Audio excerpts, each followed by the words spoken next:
الحمد للہ رب العالمین والصلاة والسلام علی رسولہ الکریم اما بعد۔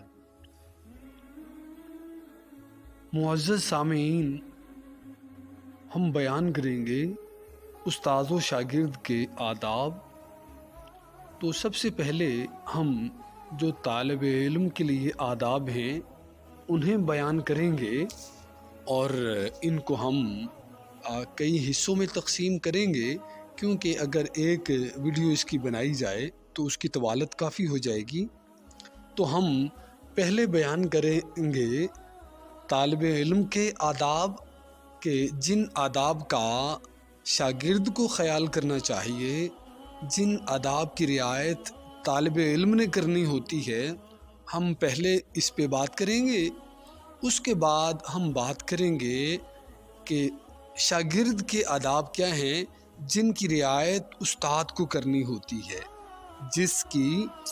جن کا خیال استاد کو کرنا ہوتا ہے، وہ ہم پھر آگے بیان کریں گے۔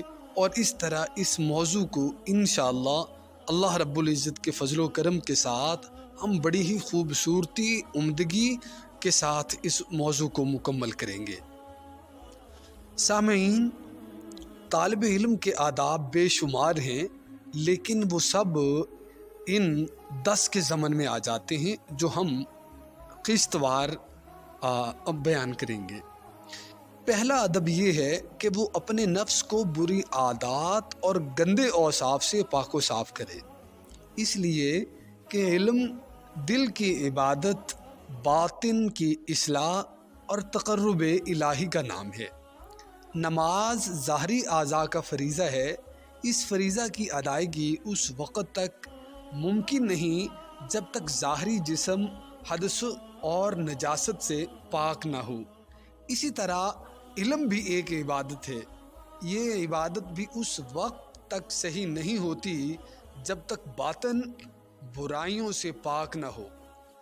پیغمبر اسلام حضرت محمد مصطفیٰ صلی اللہ علیہ وسلم کا ارشاد ہے کہ دین کی بنیاد صفائی پر رکھی گئی ہے۔ صفائی محض ظاہر کی کافی نہیں ہے، بلکہ باطن کی بھی ضروری ہے۔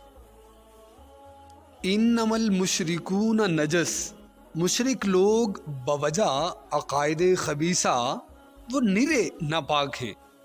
اس آیت میں یہ بتلانا مقصود ہے کہ طہارت اور نجاست کا تعلق محض ظاہر جسم سے یا دیکھنے سے نہیں ہے، بلکہ باطن میں بھی طاہر یا نجس ہو سکتا ہے، پاک یا ناپاک ہو سکتا ہے۔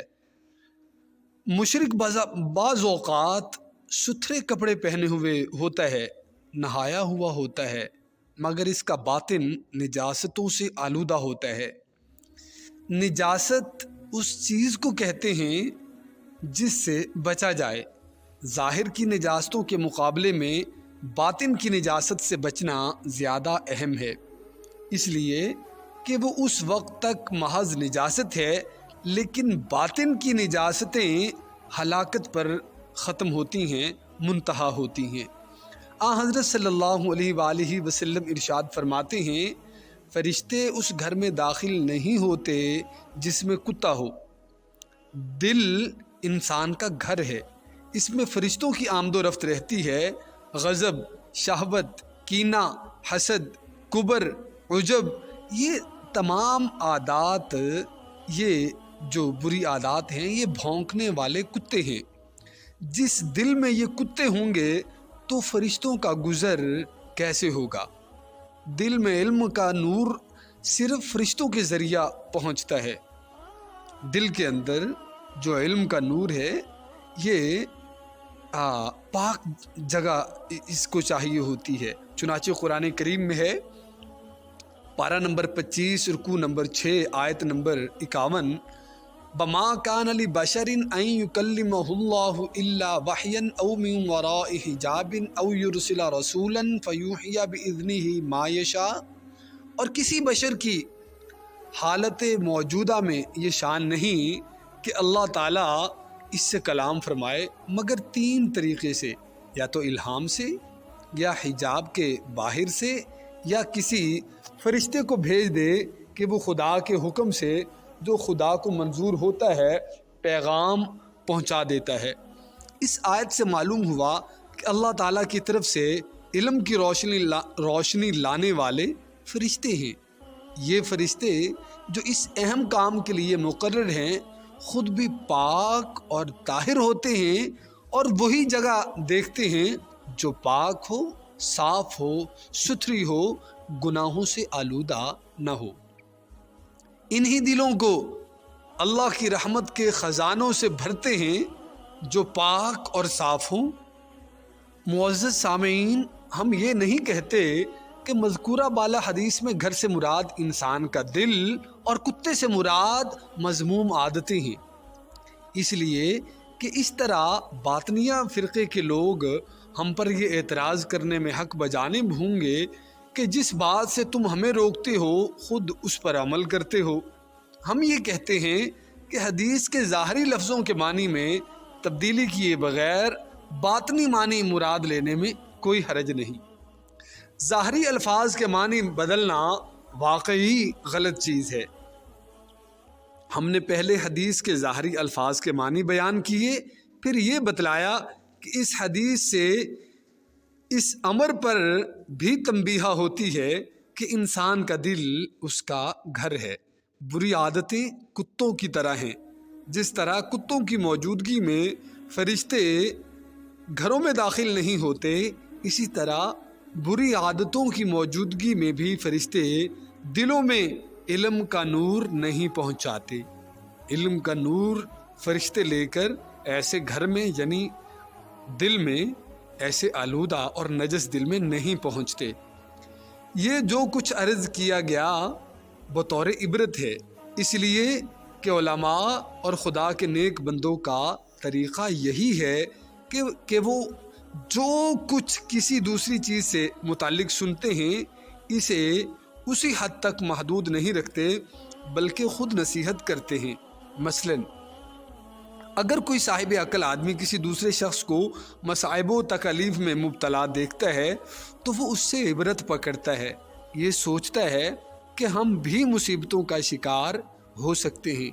دنیا میں انقلاب آتا ہی رہتا ہے، دوسرے کا حال دیکھ کر اپنا جائزہ لینا اور پھر دنیا کے متعلق سوچنا، یہی تو عبرت ہے۔ اس سے اچھی عبرت اور کیا ہو سکتی ہے؟ اسی اصول کی روشنی میں مخلوق کے بنائے ہوئے گھر کا اللہ کے بنائے ہوئے گھر سے موازنہ کیجئے، پھر یہ دیکھیے کہ کتے اور بری عادتوں میں کیا وجہ اشتراک ہے۔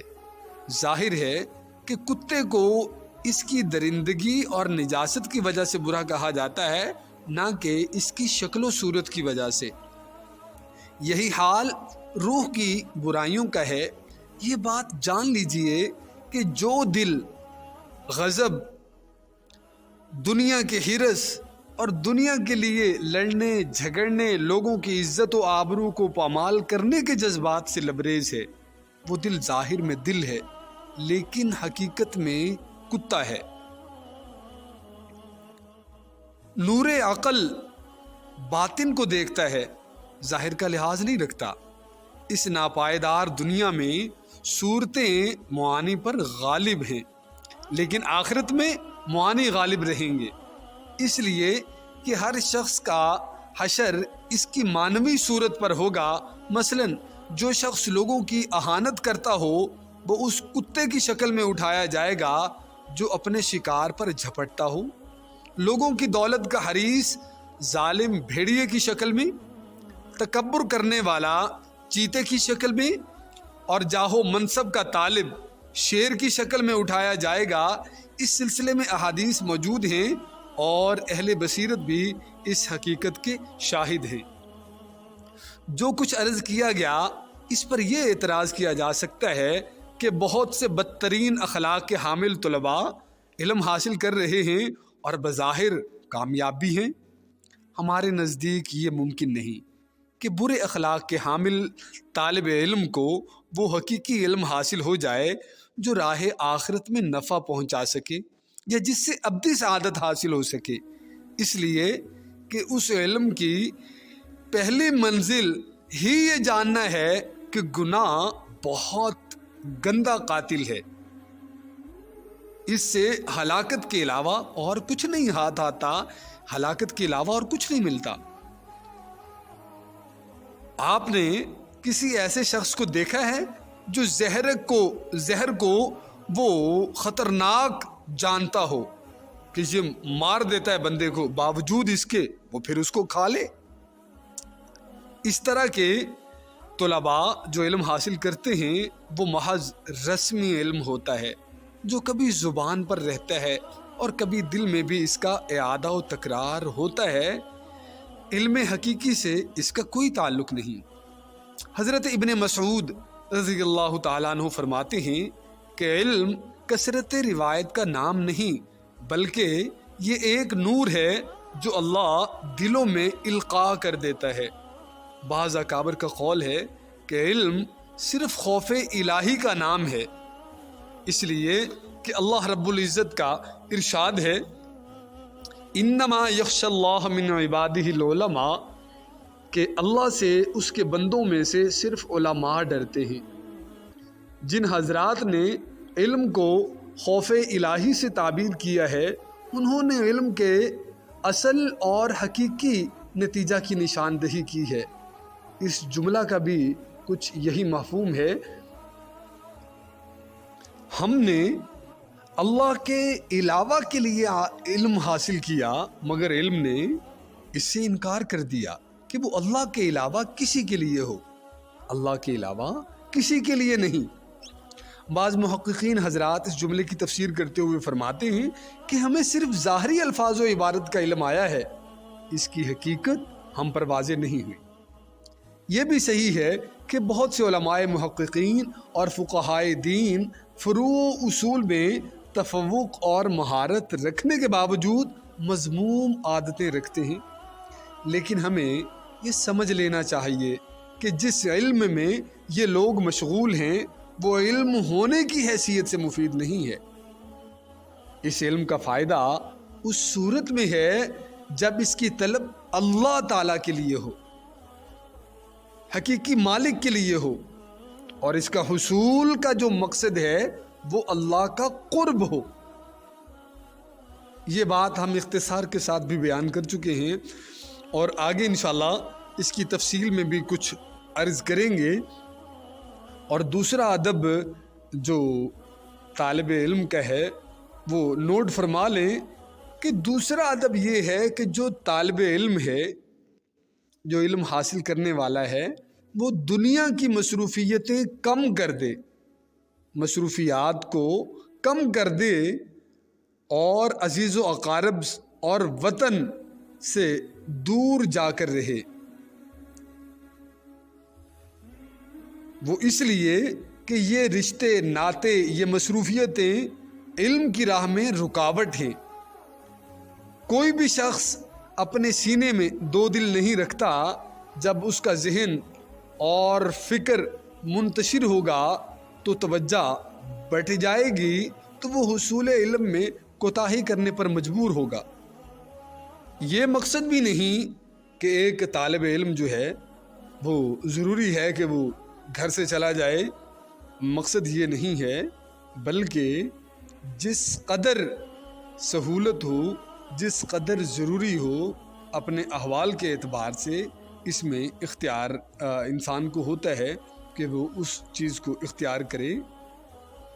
بہرحال علم توجہ مانگتا ہے، بہت زیادہ توجہ مانگتا ہے، سچائی کے ساتھ، گہرائی کے ساتھ۔ اسی لیے کسی نے کہا ہے کہ علم اس وقت تک بھی تھوڑا حصہ نہیں دے گا جب تک اپنے آپ کو پوری طرح اس کے سپرد نہ کر دو گے، اور مکمل خود سپردگی کے باوجود بھی تھوڑا بہت علم حاصل ہوگا، اس پر بھی اطمینان نہیں کیا جا سکتا، معلوم نہیں نفع بخش ہو یا نقصان دہ۔ وہ ذہن جو مختلف کاموں میں منتشر رہتا ہے اس نالے کے مشابہ ہے جس کا پانی ادھر ادھر پھیل گیا ہو، کچھ پانی زمین میں جذب ہو جاتا ہے، کچھ ہوا میں اڑ جاتا ہے، جو کچھ باقی رہتا ہے اس سے کھیتی سیراب نہیں ہو سکتی۔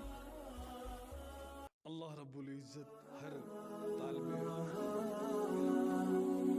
علم مال فرمائے، اور آگے ہم انشاءاللہ تیسرا اور چوتھا ادب بیان کریں گے اپنی اگلی نشست میں۔ اللہ رب العزت سے آپ دعا فرمائیں کہ اللہ رب العزت مجھے ایمان والی زندگی اور ایمان